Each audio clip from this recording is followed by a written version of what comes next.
Cuéntame, Marcos. Muchas gracias. Buenos días.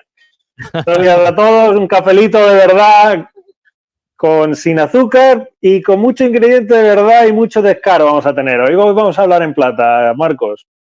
Sin tapujos. Perfecto. Te lo regalo, como dice Vicente Fernández en su canción. Pues muchísimas gracias por estar aquí conmigo, por aceptar esta invitación. Tú eres Gabriel Capitán. Para quien no te conozca, para que el público sepa, tú eres escritor, tienes varios libros sobre historia de las Islas Canarias. Has sido miembro del CNI. Novela histórica. Novela Novela histórica. histórica. Sí.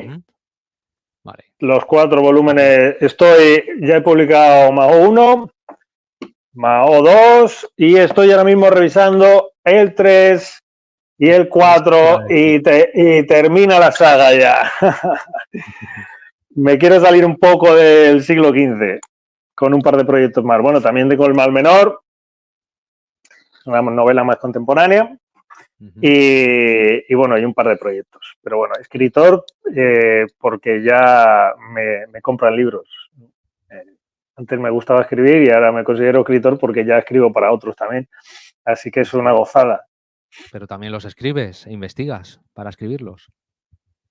Hombre, claro, como buena gente del CNI que he sido, no me gusta tocar nada sin documentarme bien. El primero que se lo tiene que creer soy yo. Escribo para mí, la verdad.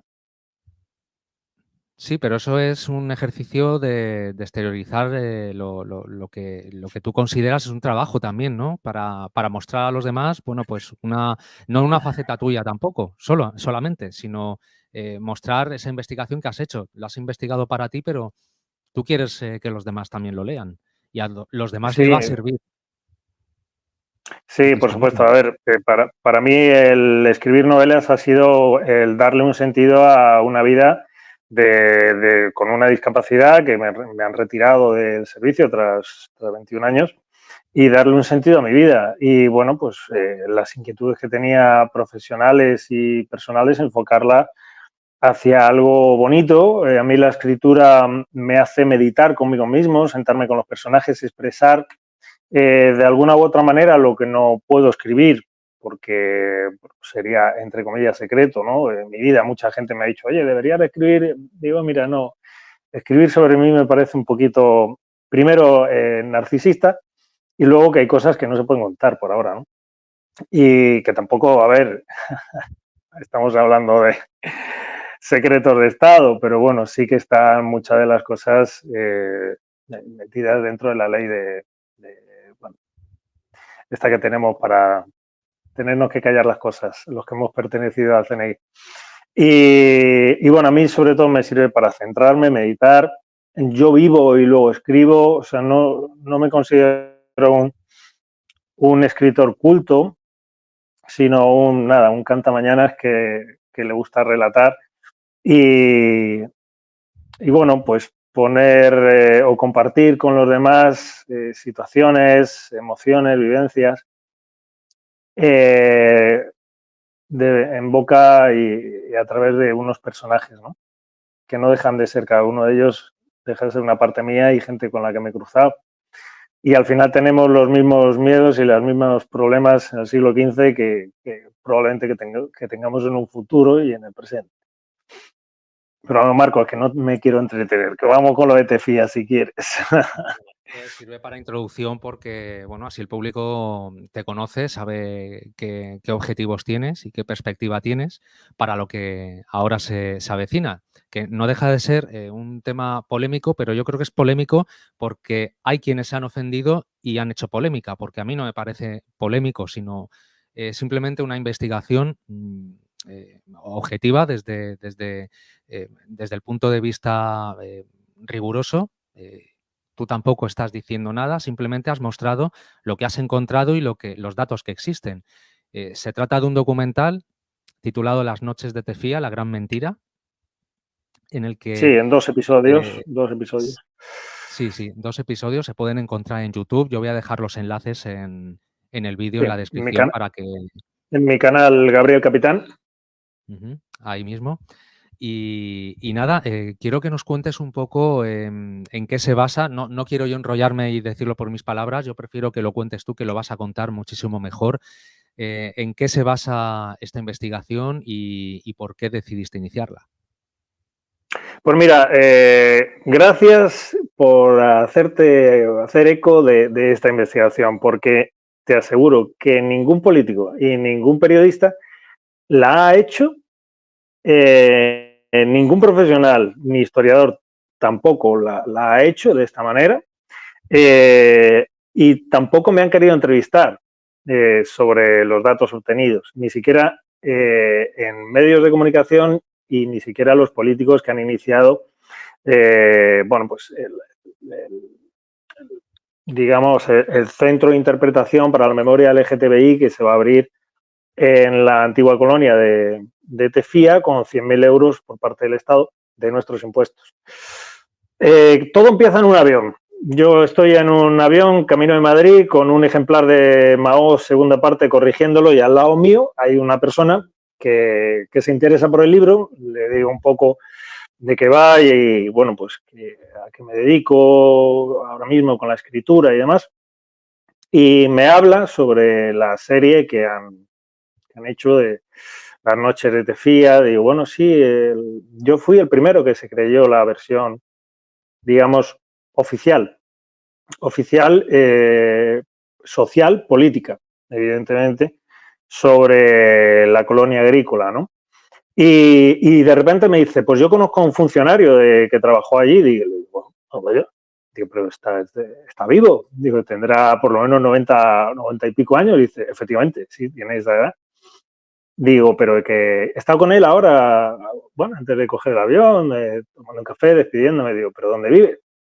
Dice, vive en Fuerteventura. Digo, y me dijo dónde vivía, no voy a decir dónde vive, pero es que estaba a media hora de la colonia. Y a mí me sorprendió, ¿no? Digo, bueno, digo, como un carcelero, ¿no? De las SS de Auschwitz se va a jubilar a media hora de Auschwitz.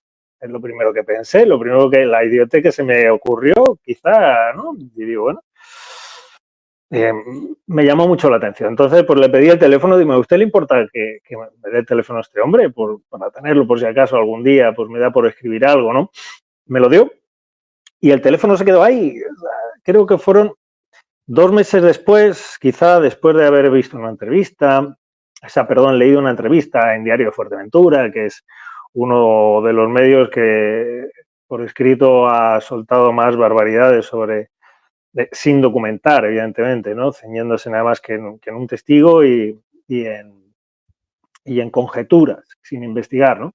Porque actualmente el periodismo es como prácticamente en España actualmente es como sacarse una plaza en el funcionariado del Estado, ¿no? O sea, ya vas a trabajar para el Estado. La independencia ya, vamos, brilla por su ausencia. Y bueno, pues me dio por llamar a este funcionario, le expliqué quién era, que me gustaría hacerle una entrevista porque dije, joder, quiero conocer sobre esto. Yo personalmente, como ciudadano, cualquier ciudadano podía haber hecho esto, cualquiera, porque los registros son públicos y pueden pedir información. Entonces, me documenté antes de la entrevista, me puse las pilas, leí todas las noticias sobre la colonia, vi una que destacaba entre todas, que era de un tipo llamado Víctor Ramírez, que no sé si fue el año pasado director general de diversidad, me parece, del gobierno, un tipo que es activista LGTBI, y desmentía todas las informaciones que se habían dado, prácticamente, no todas en su artículo, pero hizo una labor de investigación que le honra en el archivo Joaquín Blanco, que es donde están todas las fichas de estos presos, de vagos y maleantes. A ver, para poner en contexto, la colonia agrícola de Tefía se abrió en el 54 por la ley de vagos y maleantes, que amplió Franco para la homosexualidad. Es una ley republicana, pero Franco añadió el tema de la homosexualidad, que se llamaba de otra manera. Y entonces, bueno, durante la investigación empiezo a hablar con con vecinos, con un historiador, con el catedrático de Universidad Guillermo Portilla, que es el máximo exponente en represión franquista en España, que no se puede decir que sea de extrema derecha porque es de Jueces para la Democracia, ha escrito varios libros. Y bueno, un poco entre ese artículo de Víctor Ramírez en el que dice que de los 350 presos que hubo en los años del 54 al 66 que estuvo abierta la colonia, solo 20 lo fueron por temas relacionados con la homosexualidad, prostitución masculina o pederastia. Bueno, pues algo que me corroboró, ¿no? El catedrático, y que en ningún lado consta que hubo torturas, ¿no? Bueno, yo me fui a hablar con este funcionario que se decidió a hacer la entrevista. En un principio estaba un poco reacio por el tema de la serie y le daba vergüenza el decir dónde había trabajado y demás, y se me presentó con su mujer. Todo eso está en los documentales, ¿no? Y bueno, resulta que la mujer era la hija del director y estuvo en la apertura y en el cierre de la colonia, ¿no? Y bueno, pues fue una entrevista estilo agente del CNI. Me dio hasta pena, quizás, un poco al terminarla, porque fui muy, bueno, pues me iba para adelante, para atrás, un poco, ¿no? Una serie de preguntas para ver si incurrían en alguna contradicción o se veía algo de sumisión entre ellos, de callarse o omitir algún dato, pero fue todo muy natural, lo vi muy natural.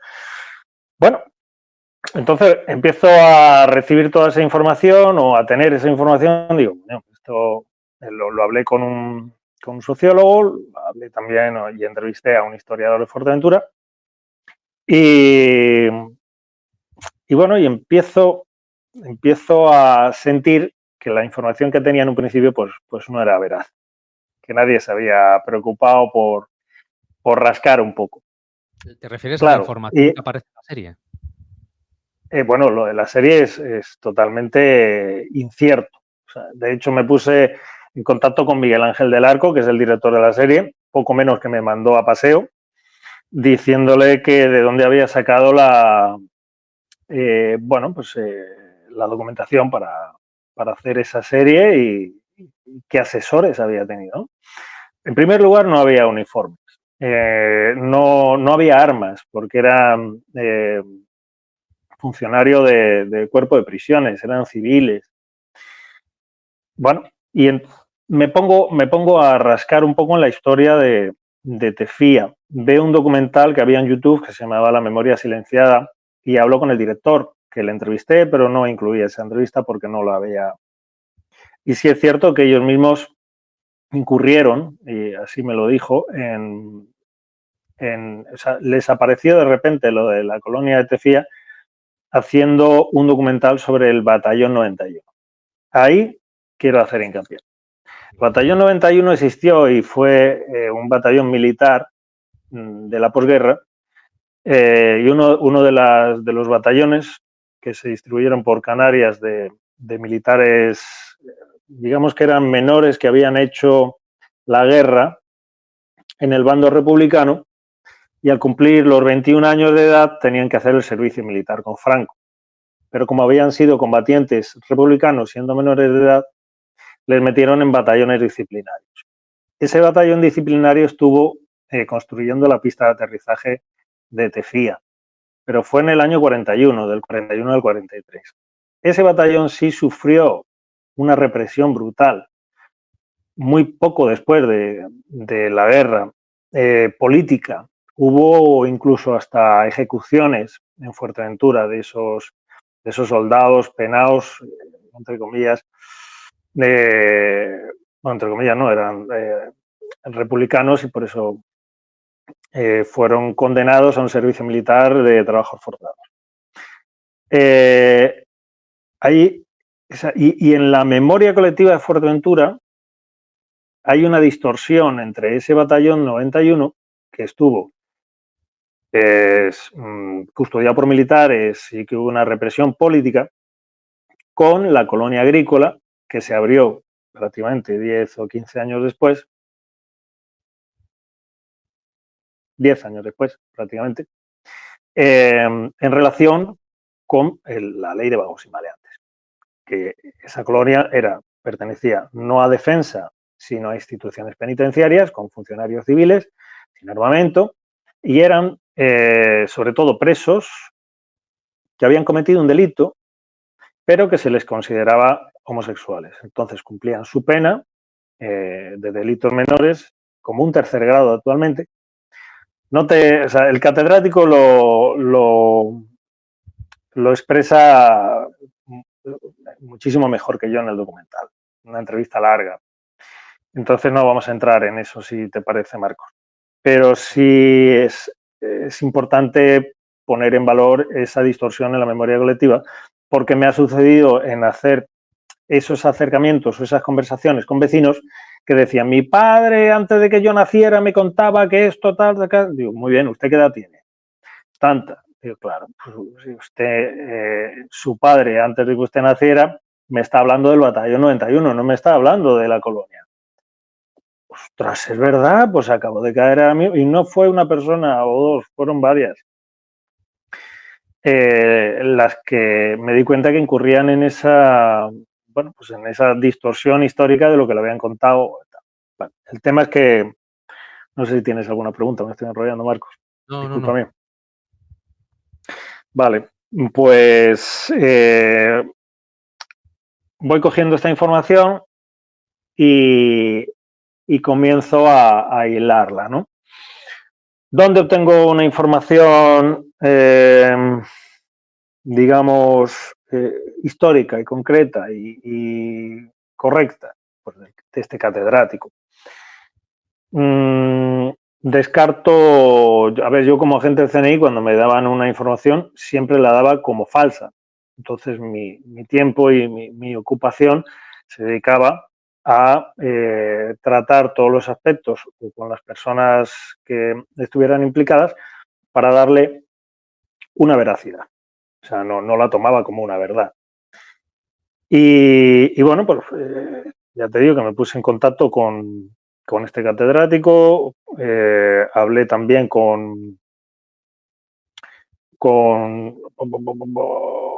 vale, es que es un tema que lo tengo un poquito de lado, porque ya fue el año pasado. Pero ¿Aparece vamos, en el documental? de lo que, sí, todo esto aparece en el documental, y además les remito que vayan a los 2 episodios para que lo vean y, en fin. Pero vamos, llego a la conclusión de que toda esta leyenda, entre comillas, de un libro, de una novela, que escribe Miguel Ángel Sosa Machín, que bueno, que da como verdad, o sea, no deja de ser una novela. O sea, una novela no es un ensayo sobre algo, no es un libro de historia. Claro, esa novela, en un momento político que hay hace unos años en España, bueno, pues resuena. Muchos políticos progresistas la cogen como una, bueno, pues una bandera LGTBI aquí en Fuerteventura y se empieza a mover presentaciones del libro con políticos, con asociaciones, con subvenciones y nadie le da por rascar un poco y ver qué hay detrás. O sea, le dan bueno, pues como buena la versión que dice esa novela sin mirar datos históricos. En fin. Intenté hablar con Miguel Ángel Sosa Machín y poco menos que me mandó también donde Miguel Ángel del Arco, el director de la serie, no quiso hablar conmigo. Luego ha surgido otra novela recientemente de Ismael Lozano, que se llama Vagos y Maleantes, que también induce a pensar que lo que escribe en la novela ha sucedido de verdad, pero cuando uno escribe una novela hay que dejar muy claro que es novela y que no, que es real y que no es real. A ver, yo me encuentro cuando llego a un campo de concentración unos hornos y una ropa y la realidad es que hay unos hornos crematorios y una ropa. Esa es la realidad. Ya está.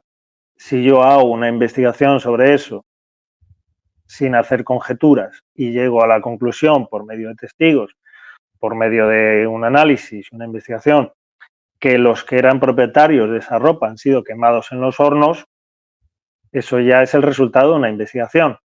Si yo hablo con un nazi que estaba ahí y me dice, ahí no pasó nada, es que esa ropa los desnudamos y los dábamos, bueno, pues es una versión de la realidad. Si hablo con otro y me dice otra cosa, o un vecino de Auschwitz y me dice otra cosa, pues es una versión de la realidad. Pero mediante una investigación se saca la verdad. Entonces, bueno, pues investigarlas. No hay que dar por hecho lo que yo supongo que sucedió a través de la versión de una persona.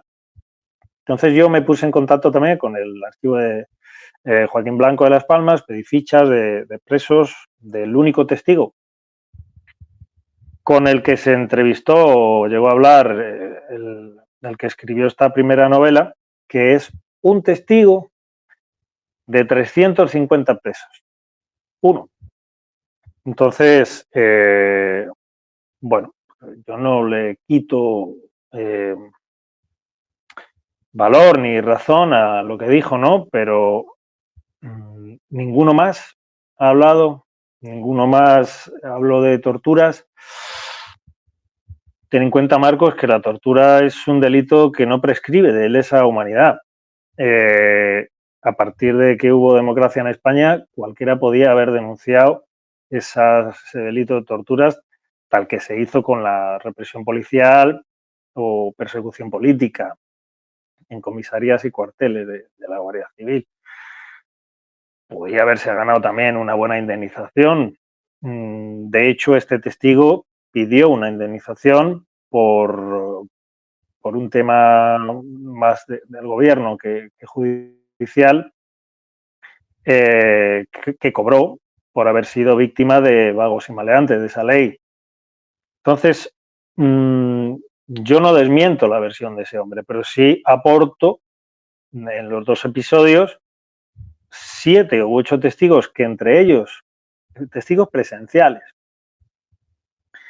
que entre ellos no se conocen y dicen la versión contraria de este testigo.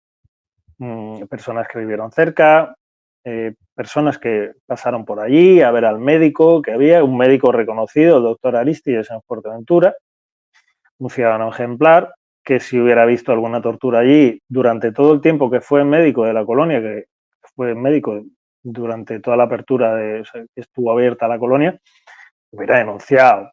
Y con el paso del tiempo, por supuesto, que lo hubiera denunciado. También estoy seguro porque lo conocía en persona, que en paz descanse, doctor Aristides. Y bueno, pues decido hacer los dos episodios, hablo con los medios de comunicación. Yo no he recibido ninguna subvención. Estuve 2 o 3 meses investigándolo. Paré las novelas que tenía por corregir y por escribir. Me dediqué a ello, me desgasté bastante porque al publicar en el canal de YouTube los episodios, bueno, pues mucha gente no se lo tomó a bien, ¿no? Además, de hecho, estaba el proyecto del observatorio LGTBI en la antigua colonia, en Tefía. Vino el ministro Víctor Torres, que dijo esta frase, ¿no? Un lugar de reflexión con la verdad por delante. Eso me encantó, esa frase, ¿no? Cuando yo estaba publicando los documentales y dijo eso Víctor Torres, y joder, pues vaya, Marcos, la verdad por delante, no su verdad, lo que les conviene. Luego me encontré también con la senadora de Fuerteventura, Paloma Hernández, en el teatro, que ya había visto los episodios, y me dijo, hombre, capitán, ¿qué tal? Es que, bien, bien, senadora, ¿cómo está? Digo, cuando quieran nos sentamos a hablar sobre la investigación que hice. Ay, pues ya, sí, ya lo llamaré y demás. De todas maneras, hay un testigo, digo, sí, sí, uno. Digo, yo le aporto media docena por separado, presenciales. Y bueno, todavía estoy esperando que me llame, ¿no? Es curioso porque todo el mundo se prestó a ser entrevistado, algunas de los testimonios no los he puesto, los tengo guardados, tengo mucha información que no he sacado todavía, y que creo que dejaré porque no me dedico a esto, ¿no? Y tampoco quiero. Yo lo que quería era saciar mi curiosidad y mi curiosidad quedó saciada con la investigación que hice. A ver, los únicos que nos quisieron ser entrevistados fueron el escritor de la primera novela que generó toda esta leyenda, que es Miguel Ángel Sosa Machín, de aquí, de Canario, Miguel Ángel del Arco, el director de la serie, de Las noches de Tefía, y el escritor Ismael Lozano de Vagos y Maleantes. O sea, es muy curioso que las personas que soportan y que han creado esta, digamos, leyenda sin investigar, pues no hayan querido hablar conmigo, ¿no? Y todos los demás, sí. Bueno, pues eso también me llamó la atención mucho, ¿no? Porque hay mucho que ocultar por su parte y mucho dinero en concreto, porque esta novela de Vagos y Maleantes es de lectura obligada en los institutos de Canarias, por el gobierno de Canarias. O sea, me parece muy fuerte que los chavales de los institutos estén leyendo algo, tomándolo como si fuera verdad cuando es una novela, no es un libro de historia. Pero bueno, eso forma parte de la política actual, Marcos. No sé qué, bueno, por poner alguna, yo he estado en contacto con reclusos de manera muy cercana y por hacer una comparación, por ejemplo, con un tercer grado, porque las condiciones de vida en la colonia agrícola de Tefía eran, o sea, sigue estando prácticamente igual. La construcción se ha ampliado para hacer un albergue y demás. Pero ahí no había muros, no había rejas, simplemente les encerraban en el pabellón donde dormían, nada más que para dormir. Luego, durante el día estaban en un régimen abierto, tenían, como en todas las prisiones e instituciones penitenciarias, cuerpo de prisiones en aquella época de Franco, derecho al trabajo. El trabajo era en una cantera de piedra caliza, ¿vale? No era granito, también lo tengo que decir. Yo he trabajado la piedra caliza y no tiene nada que ver con el granito, por un trabajo voluntario, según los testigos, ojo, no lo digo yo, por el que cobraban un sueldo, como en todos los trabajos de instituciones penitenciarias. Un sueldo que gastaban en los bares de Tefía, junto a los funcionarios muchas veces, porque vivían en Tefía. Es decir, salían de la colonia para trabajar, jugar al fútbol también, porque tenían un equipo de fútbol mixto entre funcionarios y presos. Eso lo dicen los vecinos y lo dicen los funcionarios, el funcionario entrevistado. A ver, y yo lo comparo con un tercer grado actualmente, por ejemplo, la cárcel de Taiche de Lanzarote, y me es increíblemente inimaginable que se haga un equipo de fútbol mixto entre funcionarios y presos actualmente, o que salgan, o sea, el régimen de tercer grado de Taiche, por ejemplo, o sea, tienen unos muros, tienen unas rejas, no pueden salir a la calle, salvo días de autogobierno que tienen, o para el que tiene trabajo, trabajar, pero no les veo tampoco de copas ni tomando vinos entre semana con los funcionarios. Entonces, bueno, pues quizá deberíamos de ver que cómo han cambiado en ese sentido las condiciones de los reclusos. Que al trabajar en una cantera lo llaman trabajos forzados. Según dicen los testigos, era una actividad voluntaria por la que ganaban un sueldo.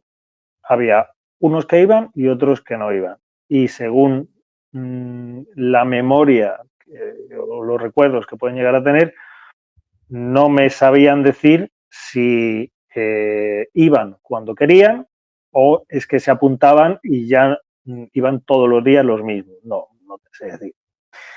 Pero es que luego hay opiniones para todos los gustos, ¿no? Que yo entiendo que viene por ese error en la memoria colectiva al confundirlo con el batallón 91 represivo de los años 40. No, yo le remito a la gente a que vea los episodios. Ya te digo, ahora mismo tengo 2 proyectos en la cabeza de novelas a empezar, corrigiendo en Mahou tercer y cuarto volumen, y esto lo había dejado un poco apartado. Te agradezco mucho que te hayas hecho eco de esto. Y en fin, mira, lo único que me ha conllevado esto, a mí, como Gabriel Capitán, escritor, es, bueno, en la presentación, hicimos una presentación de estos episodios en Puerto Rosario, en la capital de Fuerteventura. Invitamos a todos los políticos, a todos, y a la asociación de LGTBI que hay aquí, que se llama Alti-AI. No vino ninguno, vino el teniente alcalde, cosa que se lo agradezco. Pero bueno, ningún medio de comunicación de los que invitamos y de los que no invitamos, no se presentó nadie, ni se hizo tampoco ninguna noticia al respecto. Pero sin embargo, sí es cierto que cuando he coincidido con algunas personas, tanto en redes sociales, que me han mandado mensajes bastante ofensivos, pues de rechazo a un peninsular que se ponga a rascar un poco en la historia de Fuerteventura, que quién soy yo, siendo peninsular, a hablar de la historia de Canarias. ¿No? Me parece increíble, sorprendentemente increíble que en el siglo XXI haya gente que ponga en duda que una persona que no es natural de un sitio pueda estudiar o investigar la historia de ese lugar, ¿no? Mira, Tony Vivor, ¿no? Es un experto en la historia de España y el tipo es un guiri, es un inglés. Pero bueno, nadie le dice que quién coño es él para ponerse a investigar la Guerra Civil Española. Hace 2 semanas, la última fue con Sergio Lavandera de Fuerteventura FM, me abordó por la calle. Para evitarme querellas, le digo que grabé la conversación, fue en medio de la calle, así que es legal. Y bueno, me abordó y me dijo, muy mal tono, que fue una conversación de unos 10 minutos en los que yo prácticamente permanecí callado, estaba aparcando el coche y me lo crucé en medio de la calle. Bueno, pues que quién era yo, pues lo que te acabo de comentar, Marcos. Voy a obviar el contenido de la conversación porque fue bastante ofensiva y en un tono eh, tenso por su parte. Yo mantuve la calma, grabé la conversación precisamente por si ya comenzaba con insultos y demás,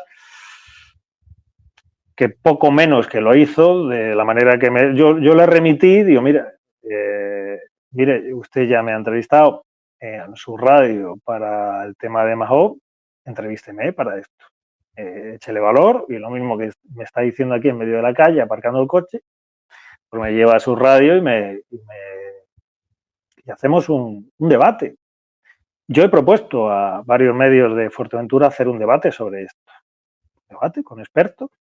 Me llevo al historiador, me llevo al sociólogo y fue un equipo de trabajo que al final nos pusimos los tres a trabajar en ello y hablamos sobre la investigación. Si es que yo no necesito ni he necesitado ninguna subvención, pero claro, estos medios actualmente pues viven de esas subvenciones, ¿no? Y no quieren mancharse las manos con algo que, bueno, pues que les puede señalar y quedarse sin ese dinerito público, ¿no?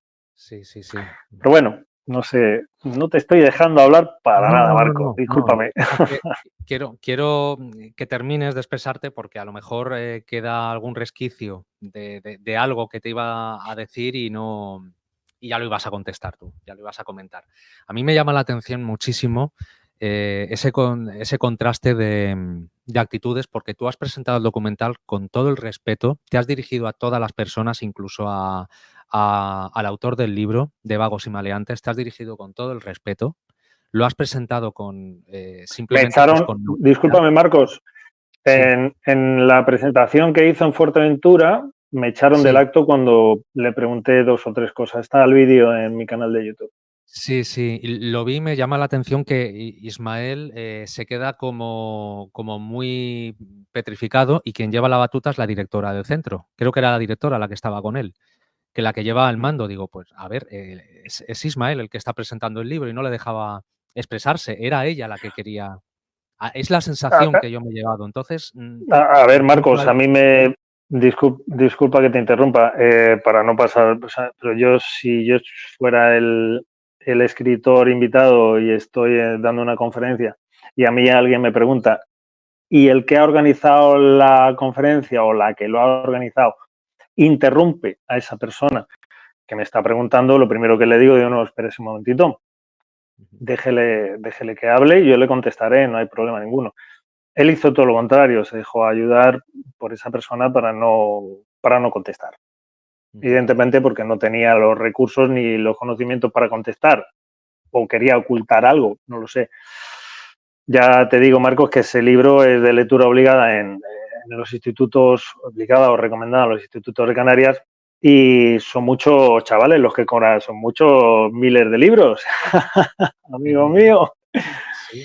Eso es el dorado de cualquier escritor, que le obliguen a alguien a comprar su libro. O fíjate, que si no, no aprueba. Ya quisiera yo Yo lo quiero, yo lo quiero. hasta cierto punto, ¿no? Pero no porque sí, sino por alguna buena razón, eso desde luego, no por trapicheos.